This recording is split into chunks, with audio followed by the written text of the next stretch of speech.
Kemudian Yesus pergi ke Kapernaum, sebuah kota di Galilea, lalu mengajar di situ pada hari-hari Sabat. Mereka takjub mendengar pengajarannya, sebab perkataannya penuh kuasa. Di dalam rumah ibadat itu ada seorang yang kerasukan setan, dan ia berteriak dengan suara keras, "Hai engkau Yesus orang Nazaret, apa urusanmu dengan kami? Engkau datang hendak membinasakan kami. Aku tahu siapa engkau, yang kudus dari Allah." Tetapi Yesus menghardiknya, katanya, "Diam, keluarlah daripadanya." Dan setan itu pun menghempaskan orang itu ke tengah-tengah orang banyak, lalu keluar daripadanya, dan sama sekali tidak menyakitinya. Dan semua orang takjub, lalu berkata seorang kepada yang lain, katanya, "Alangkah hebatnya perkataan ini, sebab dengan penuh wibawa dan kuasa ia memberi perintah kepada roh-roh jahat, dan mereka pun keluar." Dan tersebarlah berita tentang dia kemana-mana di daerah itu. Demikianlah Injil Tuhan.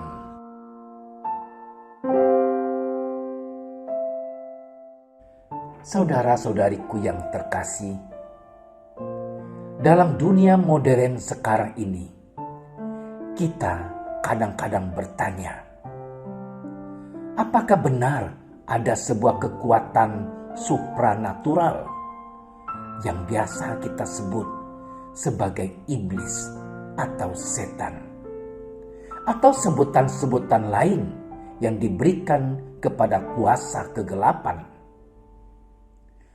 Kalau kita lihat sepintas, sepertinya kuasa kegelapan itu tidak ada. Tapi coba kita lihat lebih teliti. Kita renungkan baik-baik situasi di sekitar kita.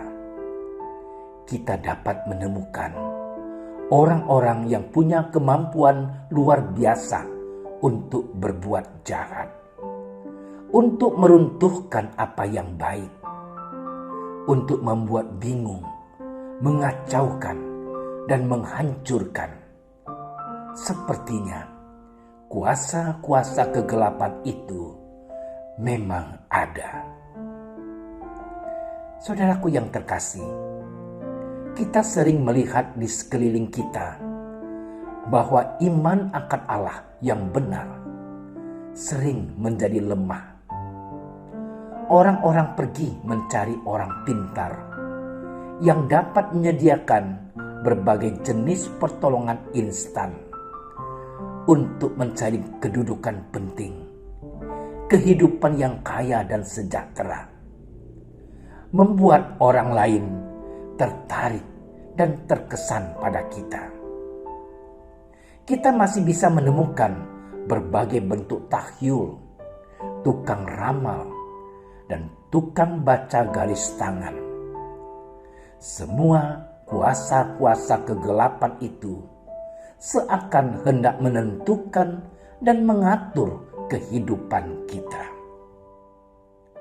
Akan tetapi, kalau kita percaya bahwa ada kuasa lain yang lebih tinggi dan lebih hebat, yaitu daripada Allah, maka kita sesungguhnya termasuk ke dalam kelompok orang-orang bodoh, seperti dikatakan oleh Santo Paulus dalam suratnya kepada umat di Roma, bab 1 ayat 25. Mereka menggantikan kebenaran Allah dengan dusta dan memuja dan menyembah makhluk dengan melupakan penciptanya yang harus dipuji selama-lamanya.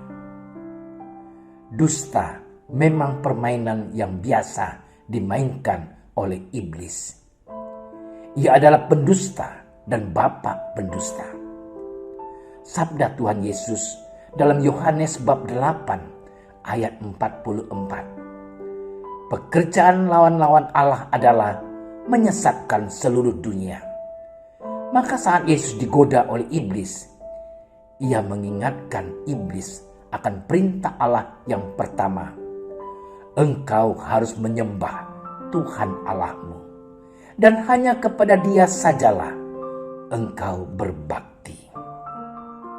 Saudara-saudariku yang terkasih, kita mungkin sangat merindukan adanya suatu pemulihan dalam hidup pribadi maupun hidup keluarga.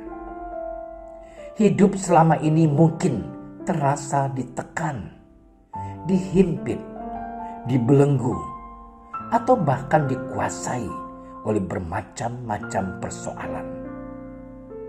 Kita mungkin merasa ada kuasa lain yang mengintimidasi kehidupan kita. Kalau iya, maka jangan hadapi semuanya itu sendiri, karena ada Yesus yang dengan kuasanya sanggup membebaskan dan menyelamatkan kita dari semuanya itu. Tugas kita adalah membuka diri dan hati seluas-luasnya dan mengizinkan Dia menghardik semua belenggu itu. Percayalah kepada Dia dan biarkan Dia berkuasa dalam seluruh hidup dan persoalan kita.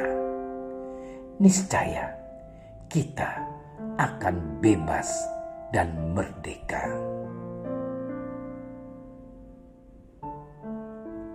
Ya Tuhan Yesus, bantu kami untuk berserah diri pada kuasa Allah yang lebih besar daripada kuasa iblis dan roh-roh jahatnya.